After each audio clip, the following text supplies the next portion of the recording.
गुरुर्ब्रह्मा गुरुर्विष्णुः गुरुर्देवो महेश्वरः गुरु साक्षात् परं ब्रह्म तस्मै श्री गुरवे नमः तस्मै श्री गुरवे नमः सदाशिवसमारम्भां शङ्कराचार्यमध्यमाम् अस्मदाचार्यपर्यन्तां वन्दे गुरुपरम्परा.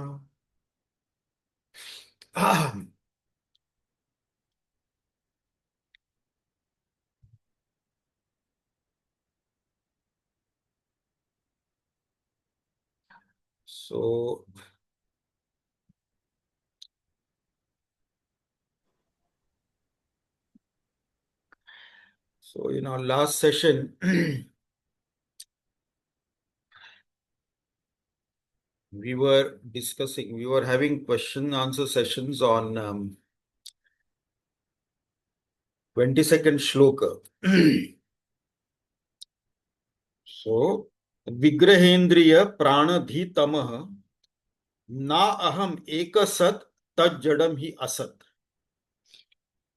So, the shloka is where Bhagwan Ramana Maharshi says that Vigraha Indriya, the gross physical body, the sense organs, Prana, the vital air, Dhi, the mind intellect equipment, Tama, ignorance, Na Aham, Ekasat. So none of these I am that one reality. Tad Jadam Hi Asat. So all the other things are inert, insentient, non-living, and therefore Asat. Asat is non-existence, non-existent. So, in our last session, we were looking at different reasons why we can never be this gross physical body. So now, we had, I think, discussed 13 reasons why we can never be this gross physical body, and one reason is pending from that. So maybe Pankaj Bhai can enlighten us on that.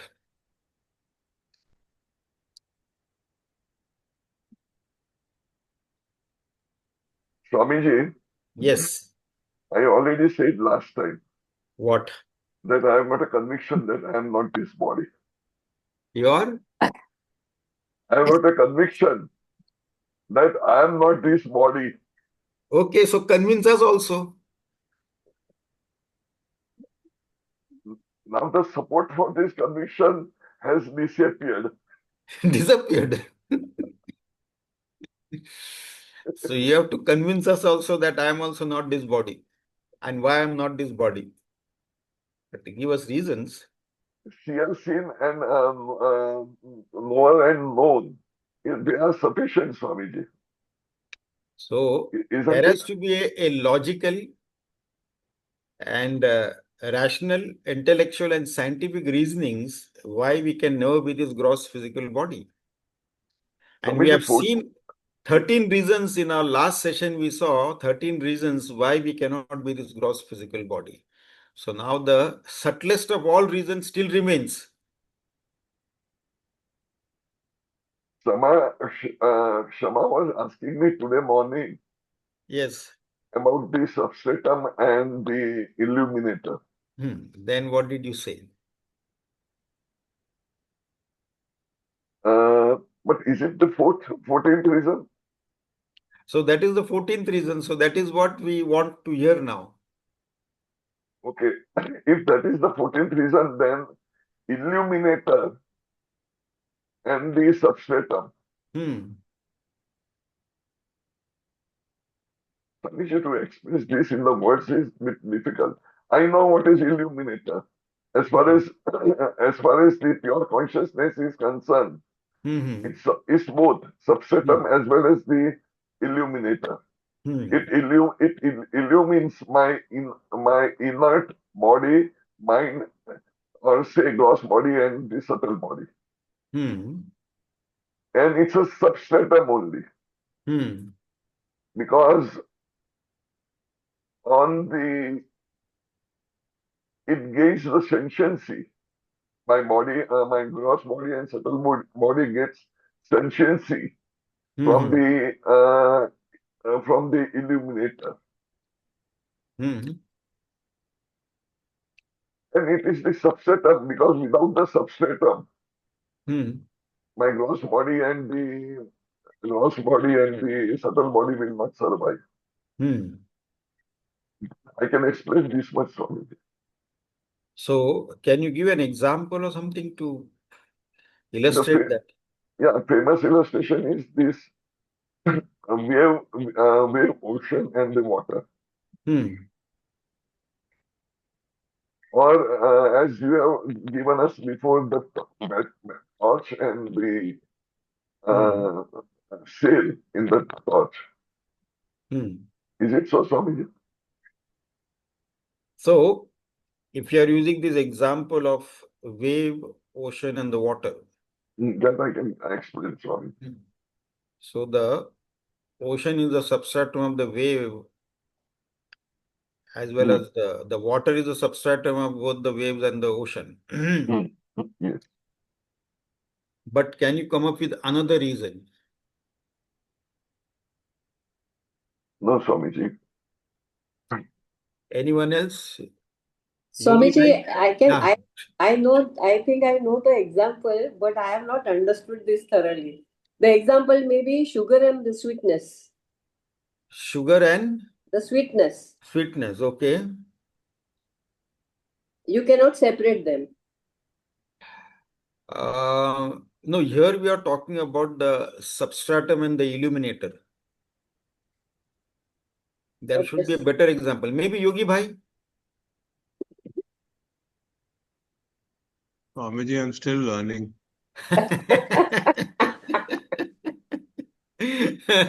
Learning. So, this is the subtlest of the For reasons. out of the 14 reasons, I don't know why, but the very first reason has given me sufficient satisfaction. The other 13 are not required for me. And that the very first one, which was Hmm. that what can be mine cannot be I. So that Ah. itself concludes it. That is the grossest of all reasons, the Yeah, first but one. then finally it has taken me to the ultimatum. Oh, that is very good. So, if it has taken you to the ultimate, then the ultimate, the subtlest of reason also should be very clear to you. Yeah, but the thing is that I didn't feel the need to register anything else beyond, because now it is a finding of who am I. Ah, okay. So, Or not even finding, is realizing who am I. so the entity whose adhisthana, that is the substratum or the support, and the jnata or prakashak, that is knower or illuminator, are one, that entity is an illusion. Mhm, For example, the substratum and the illuminator of the dream world is the same pure consciousness. Therefore, the dream world is an illusion. See, what is the substratum of the dream world? It is the consciousness alone. And who is the illuminator of that dream world? When we are on a moonless night in a darkened room with curtain drawn, windows closed, with a sheet pulled over, and then we go to sleep and see a bright sunny morning in the dream. So, in what light are we seeing that bright sunny morning in the dream? That is the light of consciousness. mm, So now the substratum on which this dream is projected, that is projected by the individual mind, on what substratum? Substratum of consciousness only. mm, So the substratum and the illuminator are the same pure self. And therefore, that dream world is illusion. mm, Similarly, the substratum and the illuminator of this gross body is also the same. Now the question comes that how can I be the substratum which is the cause as well as the illuminator, which is the knower of the waking world? It's a tall order, mm, isn't it? I am a tuchha jiva sitting in one corner on this planet somewhere. How can I be the substratum, which is the cause as well as the illuminator, which is the knower of the waking world? So, all that which is known is, of course, idam, this as an object. So is defined as the world. It also includes our own body also. Everything is included in idam. Our body, sense organs, pranas, mind, intellect, mind and its contents called the emotions, feelings and sentiments, intellect and its contents called the thoughts. So they are all coming under the idam category, this as an object. And I am the subject. So anything other than this object, what remains is I, the subject. So I can never be known as an object, hence I am the cause of this, all this world. Now saying this is easier said than done. Now an inert object cannot know another inert object. I as a conscious knower knows the inert object. So I am the substratum or the cause as well as the illuminator, the knower of the world. Substratum is that on which the world is projected. Without the substratum getting affected by what is being projected on it. Cinema screen is not affected by the play of light and sound that is projected on the screen. Similarly, the substratum, the pure self, is not affected by what is projected on it. So, and support is always has to be subtler than that which it supports. Water is subtler than earth, therefore, 75% water is the support of 25% solid earth. Therefore, space is the support of planet Earth as well as all the planets, stars, comets, asteroids, etc. The space is the subtlest of the 5 elements. The earth, water, fire, air, and space. So it accommodates everything within itself. So by the same logic, consciousness is the subtlest of all. It is subtler than the space because space is also inert and insentient. There has to be a conscious knower to know the existence of space. So if consciousness is subtler than that inert, insentient, non-living space, so it has to be the substratum of even the space and the entire cosmos, the entire existence, Anantakoti Brahmanda. So the consciousness is the substratum of everything. It is a conscious knower.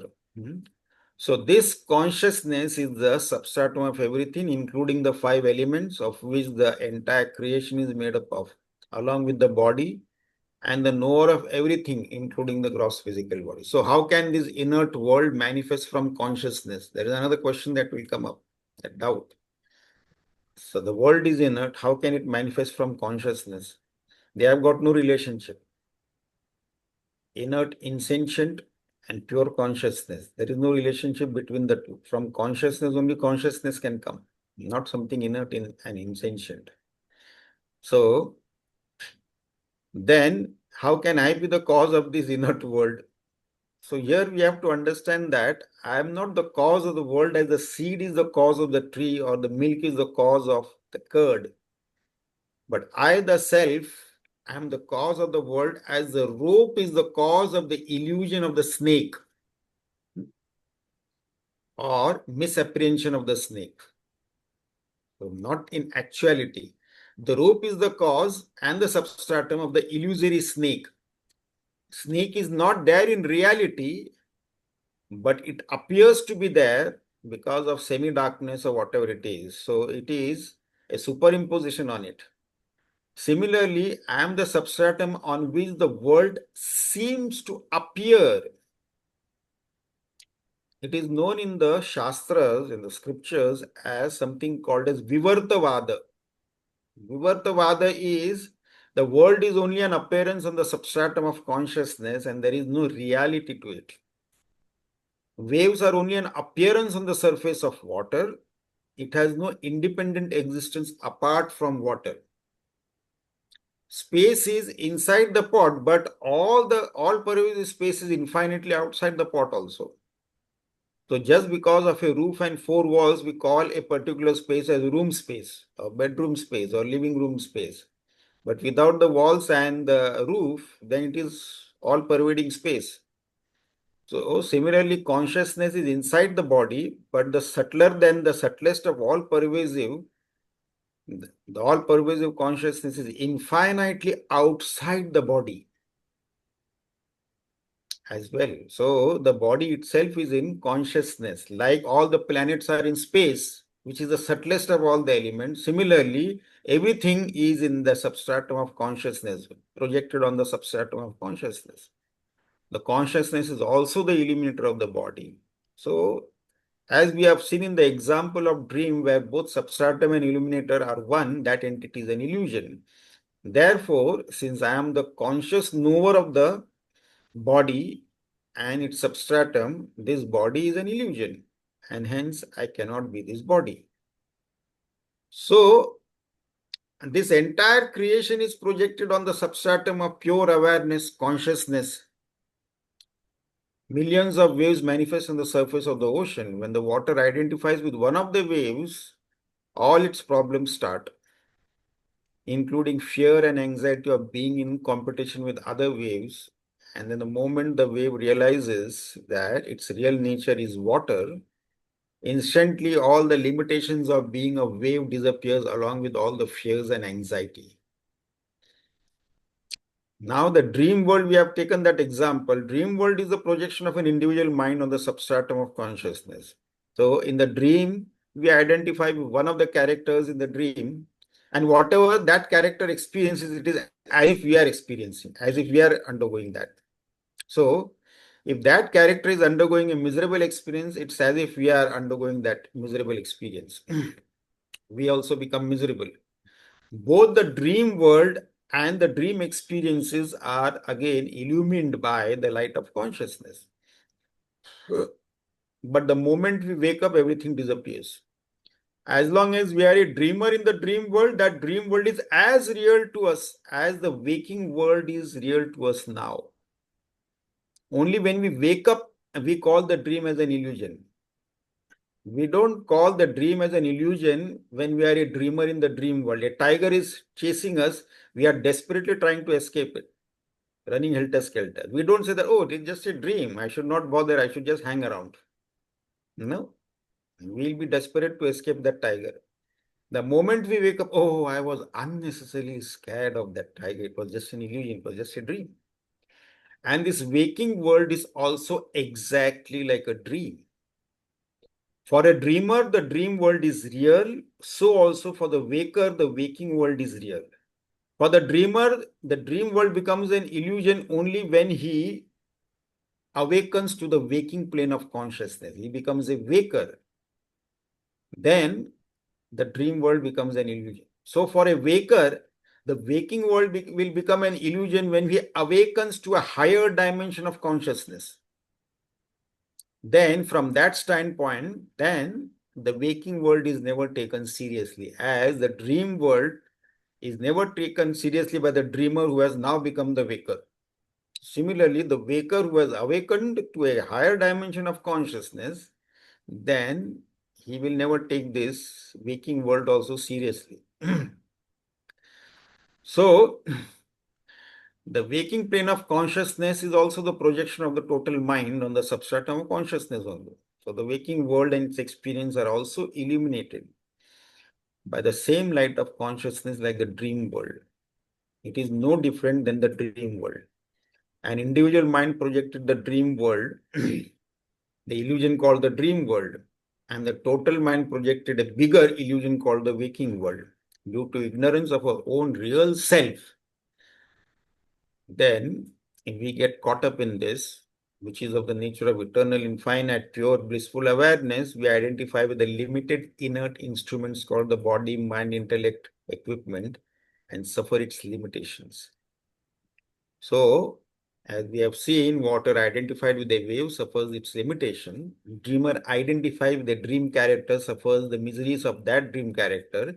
Similarly, ego or jiva identifies with the body, mind, intellect, equipment and then suffers its limitations. When a wave realizes it is water, all the sufferings due to the limitations of the wave disappears instantly. When a dreamer becomes the waker in the waking plane of consciousness, then all sufferings of the dream world disappears instantly. Similarly, when the waker transcends the waking plane of consciousness, and awakens to a higher dimension of pure awareness, abides in his own real self, which is of the nature of infinite blissful awareness, then all his sufferings of the waking plane of consciousness also disappears instantly. His ego gets dissolved and it transcends the identity with the body, mind, intellect, equipment, and of course, there are limitations also, very much while living in the world itself. It is not a posthumous attainment. It is here and now. Knowing our real self is the ultimate purpose of human existence. So it is not doing good karmas and then going to heaven and then enjoying there or something like that. So that is not the state of affairs. So we have to constantly keep on contemplating on these 14 reasons. If we have to say quickly 14 reasons, not in details also. So number one, the grossest one, what is mine cannot be I, number one. Number two, which part of this body am I? Because if any part is not good, some parts can be removed, some parts can be replaced, and we can do without certain parts also. Which part of this body am I? Then there are trillions and trillions of microbes living in this body. So 100 trillion microbes in our digestive system itself. Most of them are good and they are important for our digestive system. So, and many of them, they are born there, they live there, they die there. That is their world, not just home, but their world. Where trillions and trillions of microbes are claiming this body as their world, their home and everything. So many claimants are there, we can hardly call it as I. Leave on calling it as mine, but calling it as I is out of question. Then the fourth reason we saw that this body is made up of 100% food. And therefore, from the seeds in the parents, produced from the food they ate, and then of course, the fetus is also sustained on the food the mother eats. After the baby is born, it is sustained on the milk produced by the mother from the food she ate. And after he grows the teeth, again, that body is sustained on the food. It is throughout 100% food alone. But when we look at the food, we don't have the I notion in that food. Why do we have I notion in this food called the body? Then the fifth reason is Jada Chetan Bheda we have seen. So this body is inert, insentient. I am the conscious knower. I am the consciousness that enlivens this body, this inert body. Then of course there is this seer seen difference, Drashta Drushya Bheda. Whatever is seen is Jada. Yad Drishyam Tad Jadam.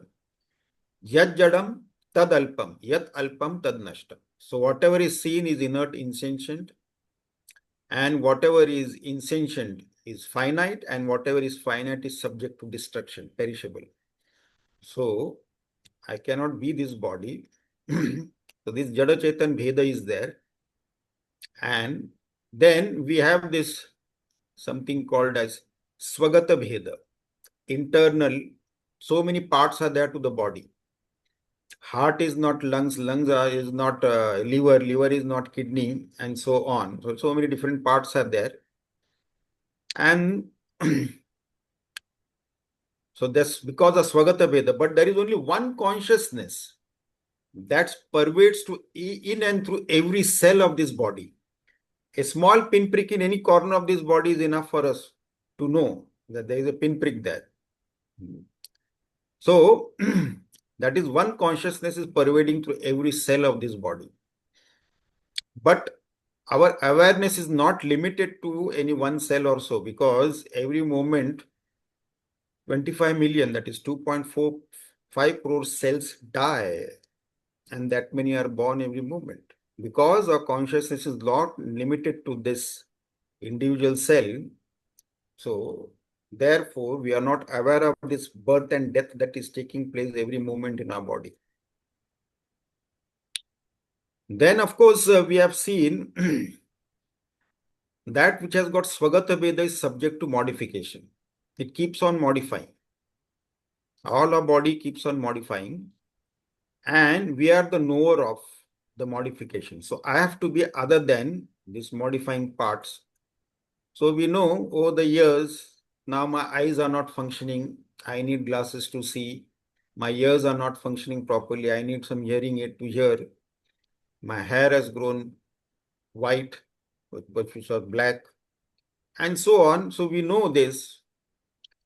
So this body is subject to modification, and then we know because there is one consciousness pervading through this. We are aware of that from childhood till now. And as we have seen, body is pre-programmed to self-destruct at birth itself. We have also seen that there is no such thing as a healthy body. There are two states of body. One is normally unhealthy body, and the other is abnormally unhealthy body. So what does this mean? The moment a baby is born, from the very next moment, the body starts modifying itself to meet its ultimate goal of self-destruction. So a body which is continuously modifying itself, moving towards its own destruction, cannot be called as healthy. In yoga, it is called as normally unhealthy body, and we can't do anything about it. And while this process is going on, when a disease manifests in such a body, then it is called as abnormally unhealthy body. What we can do at the most is prevent it from becoming abnormally unhealthy. So this modification happens. And then the ninth reason we saw that this modification will end up into the death of the body. But then we have also seen there is something called as principle of reincarnation or rebirth, where there are scientifically studied cases where the jivas have remembered their past birth and people, and they have visited those places and met those people and all that thing. It is very much there. And there are many books also available on that. This has been studied scientifically. So this also shows, now if a child is taken, he says that I am from so and so village and my wife is there, my children and grandchildren are there, a 5-6-year-old kid is saying, because generally nature erases our memory when we drop the body. Sometimes by freak, nature forgets to push the delete button and the memory remains. So when immediately that jiva has taken another form, he's retained the memory from his past lives. So he says that, oh, so and so is that. And when he's taken there, he recognizes everything. That is my house, that is my room. This old lady is my wife, and these are my children, these are my grandchildren. So now if this child is asked, you had another body in your past life and that died, isn't it? You remember it because of your past memory, and now you have another body. Are you the body? He'll definitely say not, because I am the same who was in that other body as this old lady's husband and these children's father and these children's grandfather. That was another body, and this is another body, but I am the same person. I am the same entity. So he is convinced that I cannot be this body. So then we have seen this body is available for our experience in the waking plane of consciousness only, not in the dream state or the deep sleep state. In the waking plane of consciousness, we have had a belly full of food and then have gone to sleep. Then we dream that we are starving and desperately trying to get a piece of bread. If the body of the waking plane is available for our experience in the dream state, then we should not be starving because we had a belly full of food. But that's not the case. So this body is not available for our experience in the dream state. Dream state, we identify with one of the characters in the dream, and whatever is happening to that character, it is as if happening to me. So dream state, this physical body is not there for our experience. And then the deep sleep state, neither the physical nor the subtle body is there for our experience. So, but the consciousness is there in the all three planes of consciousness, waking, dream, as well as the deep sleep state. And therefore, we have the memory. When we wake up from the deep sleep state, we say, I didn't know anything, but I enjoyed it. So, we have seen these 10 reasons. And then the 11th reason we saw that to know the transformation, we have to be outside the field of transformation, isn't it? If we are part of the transformation, part of the field of transformation, then we'll not know the transformation taking place. Like, for example, we always quote about the three trains moving on parallel tracks in the same direction at the same speed, and if you are sitting in the middle train and if you observe the other two trains, it will feel as if the other two trains are not moving because we are part of the field of transformation. But somebody standing on the bridge, he can see that all three trains are moving in the same direction at the same speed because he's outside the field of transformation. So, if we are the body, will not know the transformation taking place. A constantly changing body will not know the transformation taking place in the constantly changing mind and the intellect. Or a constantly changing mind will not know the transformation taking place in the constantly changing intellect and the body, and so on. So, I have to be other than that, outside the field of transformation to know. And I've known the transformation, that means I cannot be this. Then, of course, we have seen one law of physics is there, school level physics we have studied in maybe 8th or 9th class. There is a law of conservation of matter and law of conservation of energy. What does this law say? This law says that matter can neither be created nor destroyed. It is subject to transformation from one form to another. Similarly, energy also can neither be created nor destroyed. It is transformed from one form to another. But the important thing is that both matter and energy are insentient, non-living, inert. To know the existence and transformation of matter and energy, there has to be a conscious knower. If the law of conservation is applicable to inert, insentient, non-living matter and energy, it should be all the more applicable to the conscious knower. This conscious knower also can neither be created nor destroyed, with one difference, that unlike the matter and energy, conscious knower is not subject to transformation. So, according to this law also, we cannot be this body. Moreover, there is no birth or death for us. If you go by this law, if we apply this law of physics to our own condition. So this consciousness is the subtlest of all. And then we have also seen the knower-known difference. Whatever is known cannot be the knower. Knower has to be other than the known. Okay. So I am the knower and I know so many things and all that thing, but then I am other than the known. So things are known through the intellect. Intellect is enlivened by consciousness. Therefore, intellect has got its limitation. It cannot know that which enlivens it. So intellect will work in the objective world where it can gather knowledge. Now, the thing is that the best example for this is also in the dark room, we cannot see anything. In the torchlight, we can see all the things in the dark room. But in that same torchlight, we cannot see the battery cells on which that torch is functioning. So also this intellect enlivened by consciousness cannot know consciousness. So to realize the self, therefore, we have to transcend the intellect in the deep meditation in samadhi state. Then, of course, the last of the 14 reasons was the substratum and the illuminator. That which is the substratum and illuminator of anything, that entity has to be illusion. And the classic example is dream world. Dream world, the substratum is also self, the consciousness. Illuminator is also the consciousness. And the dream world is an illusion. So also the waking world also. So what is ultimate is the self alone. So these are the reasons. Of course, years ago I gave the homework that you should come up with a 15th reason why we cannot be any of these. But so far that homework is still pending. So then now we move on to the next shloka, questions on. Swamiji, Yes. uh, whatever that you explained just now, Yes. I draw two conclusions. Hmm. Number one is I is an illusion. Hmm.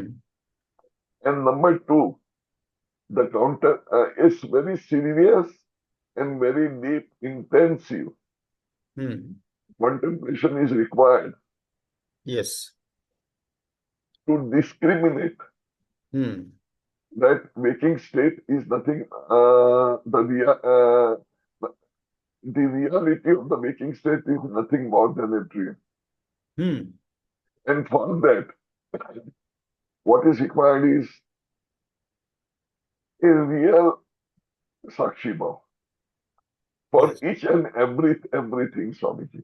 And here, Swamiji, Hmm. we grasp this, Hmm. find little difficulty Hmm. to consider the waking state. Hmm. Yes, we can have a conviction about it. But when the certain event comes before us, Hmm. to consider that event as a dream or just a passing stroke Hmm. is a bit difficult. Hmm. It is हम लोग difficult. हम लोग हम लोग हम लोग हिल जाते हैं. We are shaken, maybe Hmm. temporary, but we are Hmm. shaken. Hmm. This is what I want to say, sir. Yeah, thus this contemplation has to go on whenever we have time. Now, these 14 reasons we have at our disposal, we can again and again revise these 14 reasons also. And then when we should start looking at our own body as a strange entity.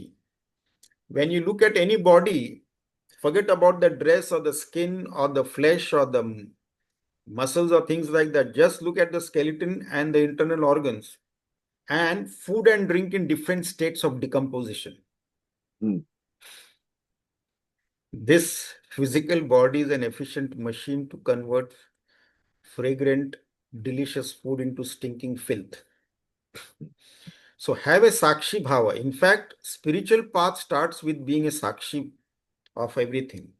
Not just the external world, but our own body, our own sense organs, our own pranas, the contents of our mind, the emotions, feelings, and sentiment, the contents of our intellect, different thoughts, ideas, and concepts. So being a witness to all that. So, Swamiji, yes. can you please explain that again regarding the bones and the um I didn't follow that. No, the thing is that when we look at our own body and we look at so many bodies moving, just for a moment, just imagine that body without the clothes, without the skin, without the muscles, only the skeleton and the internal organs and nothing else. Then what will you find there? You will find only food and drink in different states of decomposition within the body, inside that skeleton. And then that goes on, including our own body is also the same thing that is going on. And then we are other than this, and because of millions of lives of being identified with this and considering this as our own self, due to our own ignorance. So we take this as the real thing. That is what I am. So if this body dies, then I am dying. If body gets injured, I am injured. I got injured. We don't say my body got injured or my hand got injured, my leg got injured or something. I got injured. I met with an accident. I got injured, and so on. But the thing is that we have to look at it in different way. I think an example will be better to clarify this. We have one line of electricity coming inside our house, and there are hundreds of electrical gadgets inside the house that are functioning on this electricity. So one electricity is powering all those 100 gadgets, different names, different forms, different functions. So we have got water heater, we have got fridge also, we have got fan, we have got refrigerator, we have got so many things are there, bulbs, tube lights, computer and things like that. Different gadgets, different function, but all are powered by one line of electricity that is coming inside. Now, a bulb can get fused. A fan's motor can get burnt out. If the electricity identifies with the bulb, And if that bulb gets fused, then electricity will say that, oh, I got fused. If it is identified with the fan, then the fan is moving at so top speed. Oh, I'm feeling giddy because of this motion. Mhm. If it identifies with the heater, I'm feeling so hot. If it identifies with the fridge, I'm feeling so cold. So if the fan motor burns off, oh, I got burnt off. If the bulb gets fused, nothing happens to the electricity. Electricity was before the electrical gadgets. After electricity, only the electrical gadgets came. Electrical gadgets cannot exist without electricity. Electricity can continue its existence without electrical gadget. Hmm. So So, if I, sorry, huh, so if I get it right, we are all expressions of that pure consciousness. All yes. of us, Hmm. just like the way we are all expressions of that consciousness. Hmm. So everything happens automatically. Yes. Are are we in any way responsible for what is happening? Or should I just be the witness of all this? We have to be the witness of everything that is happening. So no matter what happens, Yeah. In fact, I have written an article on destiny, free will, and being responsible. okay. Maybe I can send it to Can you share you. it with us? Yeah. Yeah, I can send it to you, or I'll put it on our thing. So you can read that. So Destiny. this connection that we are having, all Yeah, of us we are together. all one. Actually, see, electrical gadgets are different, but electricity that is powering those electrical gadgets is one. Now, what See, makes us get together? And similarly, there may be 8 billion people on this planet Earth. That doesn't mean that there are 8 billion Atmas. Atma is one, there are 8 billion reflections of that Atma. okay. Okay. As one consciousness, like one electricity powering thousands and millions and And billions of and trees. how do you jiva? What do you call? Jiva Bhava. Now, the problem is what, consciousness is there, pure consciousness, that is our real self. And then this gross physical body is there. When they come in close proximity, a third entity is born, which is called as ego, ahankara, or jiva bhava. This Okay. is actually non-existent, but it appears to be there, though it is non-existent. Like, because of certain phenomena, we see the mirage water in the desert, on the desert sand in a hot afternoon. Okay. Now there is no such thing as mirage water. It is just an appearance. But because of the phenomena, because of the heat on the surface of the sand, which makes the air very rarefied there, and therefore it gives from a distance, it gives an illusion of some movement there because of the rarefied air. We feel that there is water, mirage water, but there is no water. The proximity of the substratum of the sand and the heat coming together, giving an illusion of that mirage water.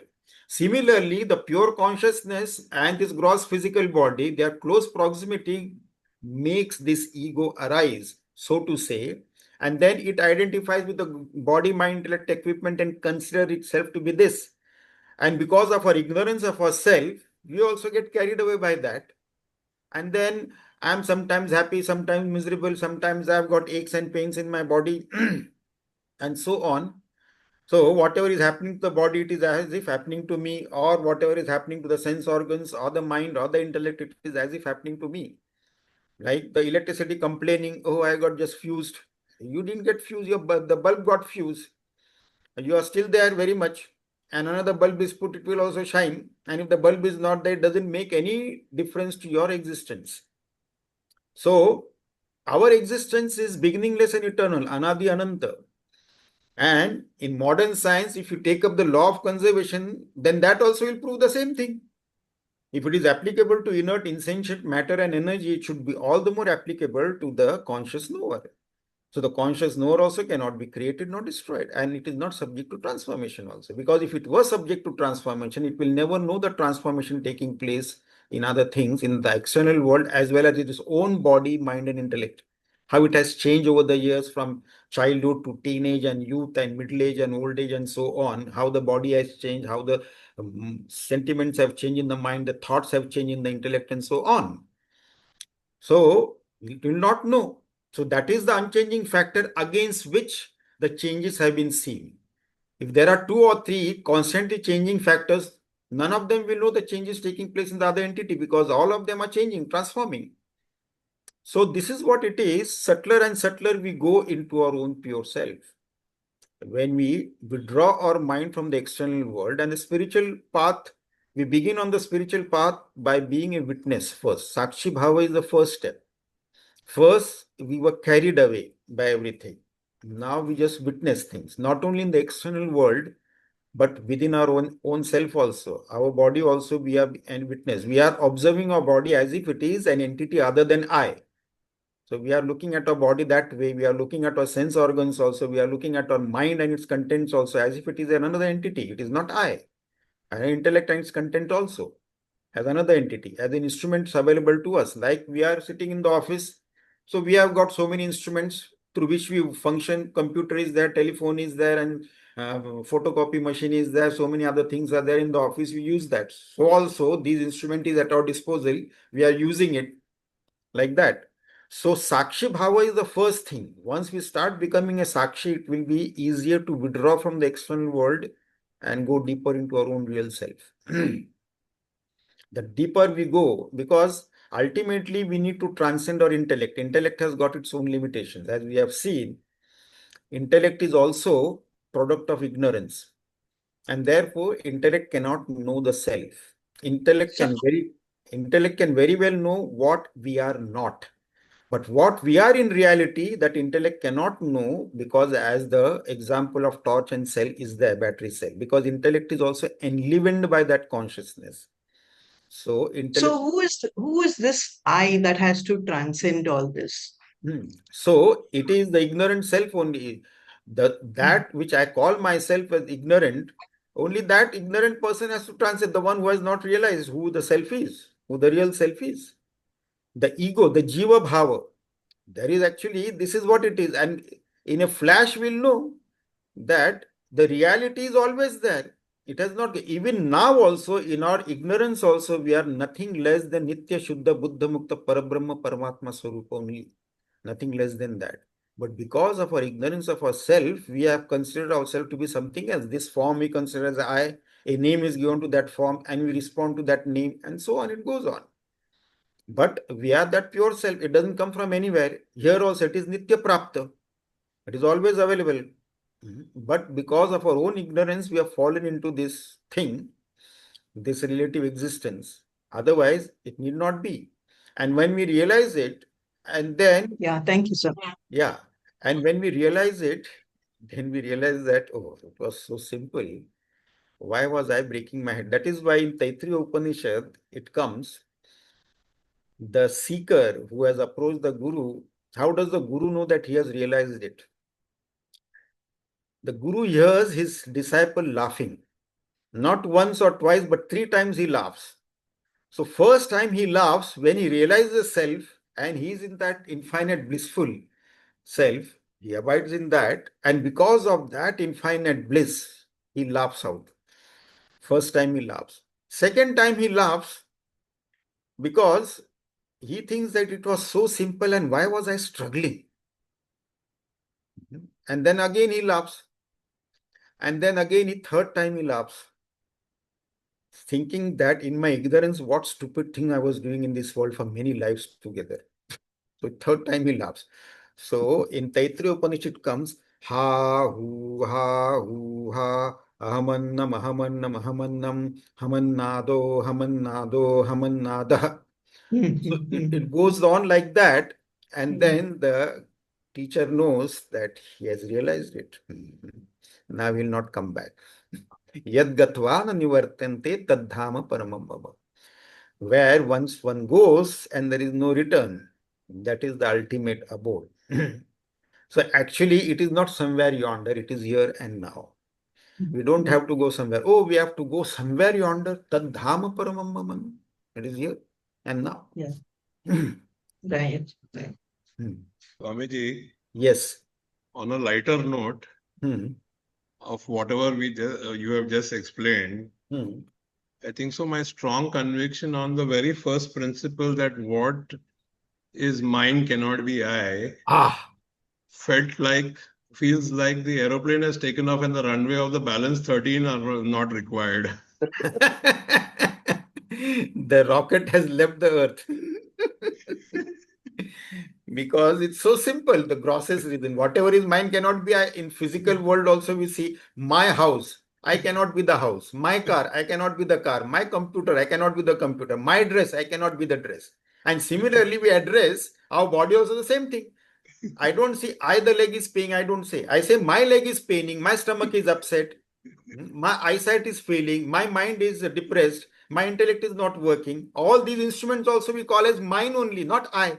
I the intellect is not functioning. So I the mind is miserable. I don't say that. We don't say that. My mind, my intellect, my sense organs, my the stomach, my leg, my hand, and so on. So whatever is mine cannot be I. So That's a this simple sufficient rule. strong conviction. So this is the grossest reason from where we can start, and then we can proceed to the subtlest as we Yeah, go on to in contemplation. Higher and higher reasonings we true, can come across. They are already there, but we can contemplate and come up with our own examples also to substantiate that. true. So that is the best way.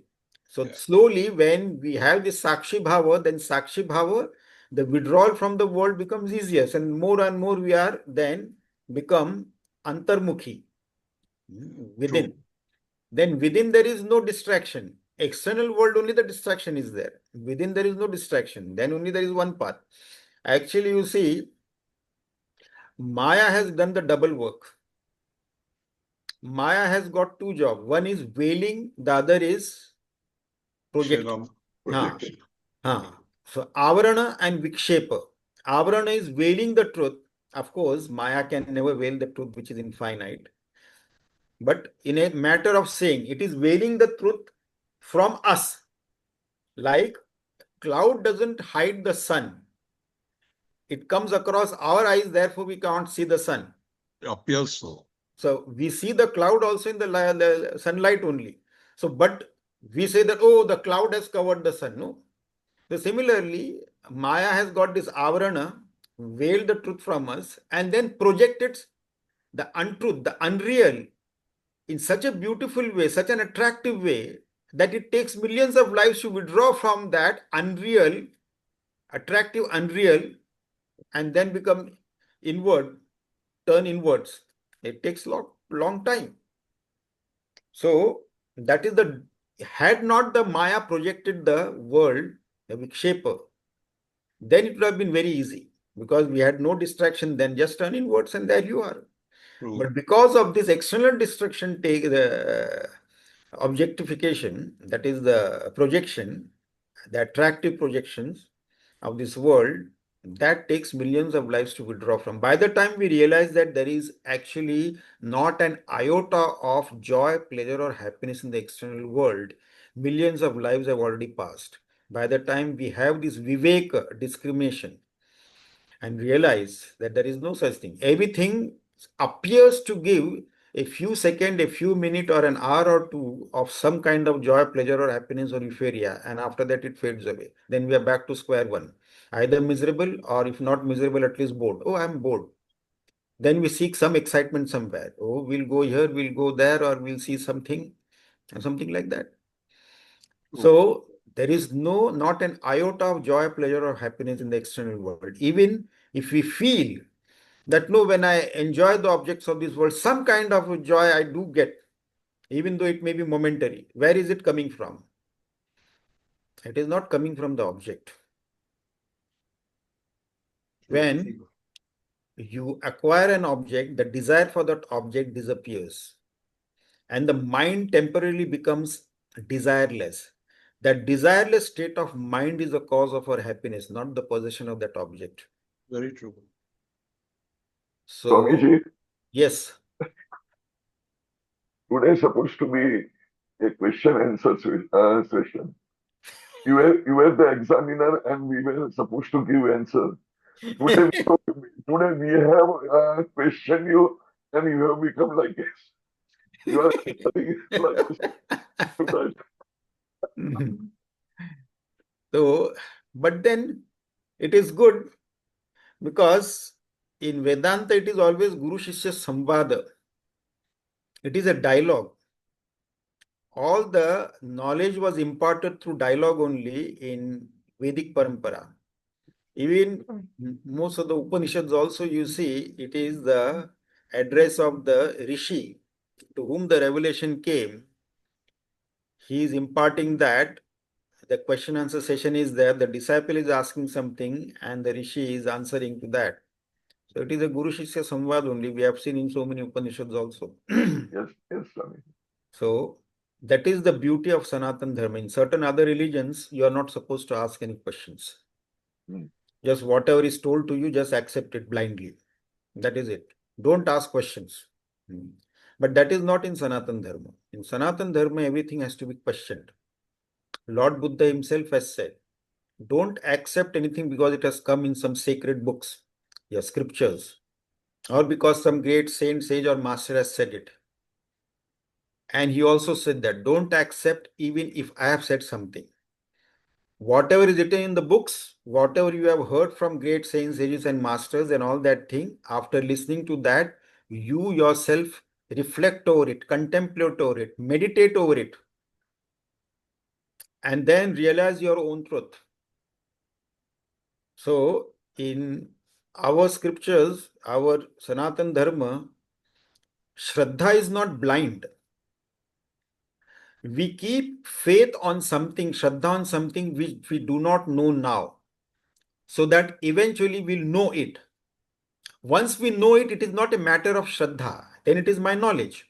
Something which I do not know now, I place faith in that whoever has said it, I place faith in that, and then I will ascertain it for myself. Like in schools, we have studied about different planets, and we do not know. Some astronomer has discovered that, and then he has said that, okay, Saturn has got a ring and all that thing, and we accept it. We put faith in that astronomer who detected it through telescope and all that thing. Then one day we get to visit an the astronomical center or a planetarium or somewhere where there is telescope, and through that we see the planet Saturn, and then we see the ring. Now earlier we put faith in that astronomer. Now it is no more a question of faith. It is my direct subjective experience. I have seen it through the telescope. That ring is there around the Saturn. So once we know, then it is not a matter of faith. Then it is my knowledge. So as long as we do not know, we keep faith, Shraddha, so that we know that on which we have kept our Shraddha in. So there is no blind faith or blind Shraddha in Sanatan Dharma. Whatever Shraddha we have kept, eventually we have to know. And then it will be our knowledge. So then there is no question of Shraddha, faith. We don't say that I believe or I have Shraddha or I have faith in something called as law of gravity. No. Law of gravity is my subjective experience. I know it. If I jump, I will come down. I will not stay up in the sky. It is not a matter of Shraddha. So something which we know is not the matter of faith. So something which we do not know, we keep faith in that so that eventually we'll know that. Then it will not be a matter of faith. Then it is my direct subjective experience. It is my knowledge. I know it. So until we know in the subtle science of spirituality, we have to keep Shraddha. Shraddha has to be kept in four things. Shraddha in the existence of the absolute truth. Shraddha in the scriptures that talk about that absolute truth. Shraddha in the Sadguru who imparts this knowledge to us. And last but not the least, Shraddha in our own self that we'll be able to realize it. If we have Shraddha in the other three and no Shraddha in our own self, it doesn't work. Oh, I have no problem, no doubt about the absolute truth and about the scriptures. I have Shraddha in the Guru also, but I don't know whether I'll be able to realize it. I don't have that. I don't think I'll be able to realize it. It's too much and this and that. No, we have to have Shraddha in our own self. We are the same truth. Even in ignorance also, we are the same even at this very moment. Why would we not realize it? That Shraddha has to be there in our own self. Otherwise, it doesn't work on the spiritual path. So, Shraddha has to be there in all the four things. That is what will take us to the ultimate goal. No questions, Swamiji, today. Now, no From the question. from the book. Okay. So now there are 8 shlokas remaining. We'll take up in our next session. Yeah.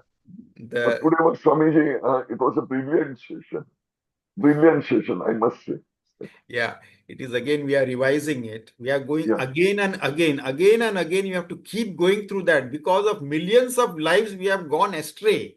And Hmm. now we are pulling ourselves back to our own self. We Hmm. have gone miles away from our own self, and now we are pulling back. So we have to keep on repeating, because what we are doing now in this life, we have done that, practiced it for millions of lives together. Hmm. The same thing we are doing again and again, and therefore it comes naturally to us, and we are continuing doing that. Hmm. So now we have to turn inwards. So turning inwards, we have to change the entire complexion of the game. Thank you So, very much, Swamiji, for today's session. so then, Thank you. yes, and it's all His grace. It is all the great rishis. It is the Guru Shishya Parampara. They have imparted the knowledge to us, and it is because of them today we are listening to these scriptures, and great Mahatmas are there. We have got the sources of knowledge, Shruti, Smruti, Puranas, and Ityasas, and then great saints, sages, and masters who have left their own writings. That is also no less than the scriptures, especially textbooks of great masters like Bhagwan Ramana Maharishi. It's very good. So this will guide us. Yes. This we have to keep on saying that and keep on thinking about it. And twice a day, we have to take the sankalpa. When we go to sleep, we have to take the sankalpa. This is my last. I'll not be taking any form in any loko whatsoever ever again. And then one line from one shloka of Bhajagovindam, which is Iya sansare bahudustare krupaya pare pahi murare. This evening at bedtime, then morning when we wake up, again we have to repeat this sankalpa. And then, especially now that we have seen these 14 reasons, we have to also chant Pratasmaramirudi Sanspuradatma Tattvam Sachit Sukham Paramaham Sagatim Turiyam Yat Swapna Jagara Sushuptimavaiti Nityam तद्ब्रह्मनिष्कलमहं न च भूतसङ्गः तद्ब्रह्मनिष्कलमहं न च भूतसङ्गः तद्ब्रह्मनिष्कलमहं न च भूतसङ्गः. That Brahman which is partless, that I am, not this composition of various elements and matter and these various organs. I am not this. Nata bhuta sangaha, this body. But this also in the morning after making the sankalpa, and we have to chant this also. And then in between during the daytime also, whenever we remember, we can again take this sankalpa. Whenever we are using the washroom, you can take the sankalpa. Whenever we are hurt physically or psychologically, we can repeat the sankalpa. This is my last. That's it. So, Swamiji, can you send it to us, that Sankalpa? okay, I'll send it. Thank you. So then we'll conclude it today now. Yes, Swami. Jai Okay. Swami. Om Purnamadah Purnamidam Purnat Purnamudachyate Purnasya Purnamadaya Purnameva Vashishyate. Om Shanti Shanti Shanti. Harihi Om Shri Gurubhyo Namaha. Harihi Om. Hari Om to everyone. Hari Om Hari Om, Swamiji. Swamiji.